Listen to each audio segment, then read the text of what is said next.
Não é só de agora. Era assim com o Ramon Dias, era assim com o Rafael Paiva, foi assim com o Álvaro Pacheco, foi assim com o Fábio Carille e tá sendo assim com o Diniz também. Derrota vergonhosa. A pressão só aumenta. Depois de mais uma atuação preocupante, o Vasco foi derrotado pelo Mirassol e a torcida não perdoou. Mas o que será que está acontecendo nos bastidores? Hoje, vamos acompanhar as fortes declarações de Lucas Pedrosa, que não poupou críticas e falou tudo sobre essa derrota que mexeu com o ambiente do clube. Fique até o final, porque tem opinião quente e análise direta sobre o futuro do Vasco na temporada. Já deixa o like, se inscreve no canal e ativa o sininho para não perder nenhuma notícia do nosso Vascão.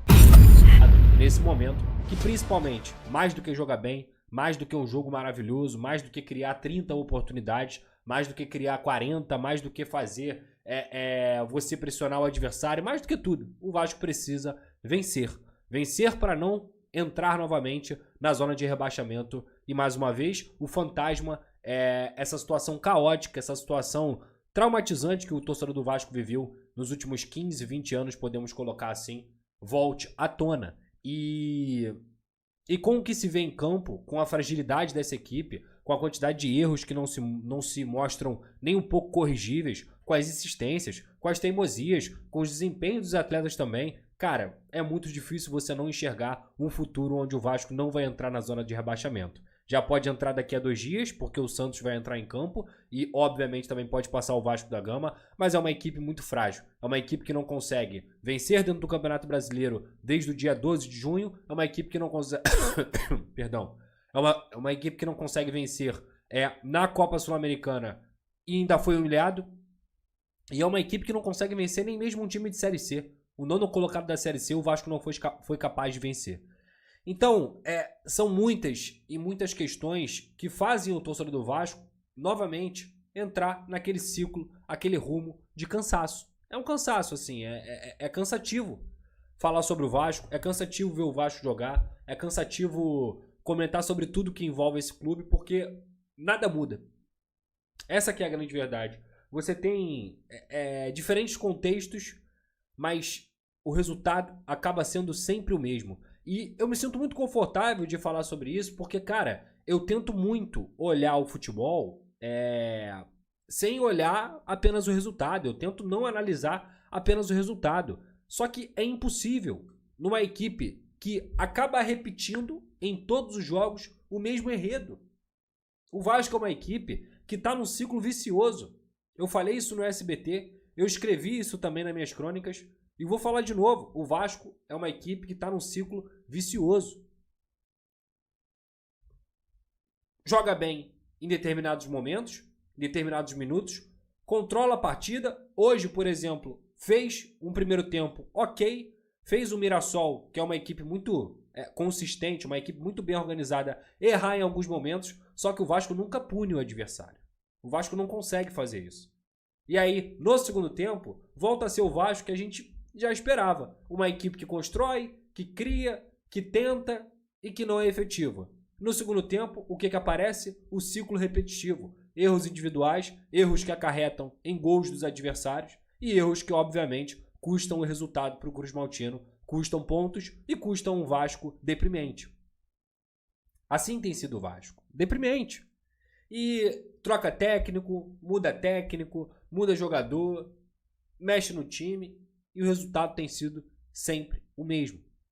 Uma depressão que causa no torcedor o quão frágil é esse grupo. Você quer que eu te dê um retrato do quão frágil é esse grupo?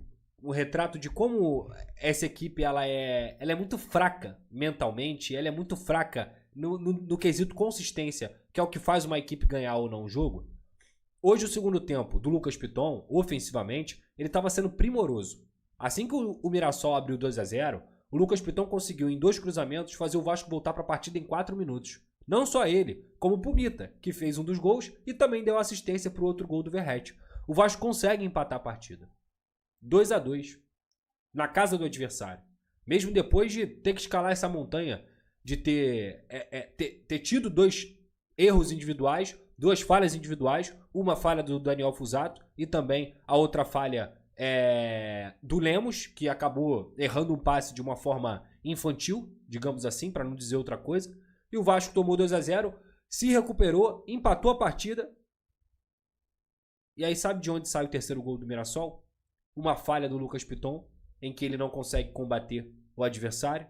E a outra falha do Pumita Rodrigues, que não consegue saber quem ele vai marcar ali dentro da área. E não só dele, né? Uma falha do sistema defensivo inteiro, do João Vitor, do Lemos e quem mais estivesse ali naquela situação.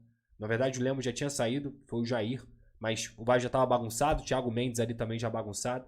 E aí o Pumita não consegue acompanhar. Ou seja, os dois jogadores que recolocaram o Vasco no jogo, que foram muito bem ofensivamente, foram os mesmos dois jogadores que acabaram comprometendo e sendo o retrato do Vasco no terceiro gol, que culminou na derrota do time do Fernando Diniz. Esse é o retrato. Esse é o retrato do Vasco. Esse é o retrato desse grupo. É um grupo que, em teoria, você fala, opa, tem um bom aqui, tem um bom ali, tem um bom ali. Só que junta, e isso é um reflexo de todas as temporadas, não é só de agora não, gente. É muito importante a gente deixar claro isso. Não é só de agora. Era assim com o Ramon Dias, era assim com o Rafael Paiva, foi assim com o Álvaro Pacheco, foi assim com o Fábio Carille e tá sendo assim com o Diniz também. As formas de jogar são diferentes, mas no final das contas, o Vasco tem esbarrado, principalmente, nas falhas individuais dos seus atletas. E é uma coisa, cara, é uma coisa que eu já falo aqui, assim, com frequência. Com frequência. Eu falo desde o início do Campeonato Brasileiro. Teve uma live que eu dediquei antes do Fábio Carille sair, em que todo mundo falava que o problema era só treinador e tudo mais. Teve uma live antes do Fábio Carille sair, que eu falava, gente, o time joga feio, o time não é vistoso, o time não produz tanto, mas é uma equipe que é prejudicada constantemente mais por erros individuais do que erros coletivos. Mais por falhas individuais do que por falhas coletivas. Eu listei aqui, gol por gol.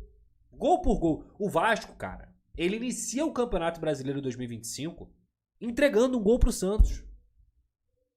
Num passe do Paulinho, em que ele erra, o Tiquinho pega, dá a bola no Barreal e o Barreal faz o gol de cobertura. O do Lucas Piton é inadmissível, o Pumita também perdido dentro da área é inadmissível. Agora, os dois primeiros gols são erros, o Vasco deu os gols.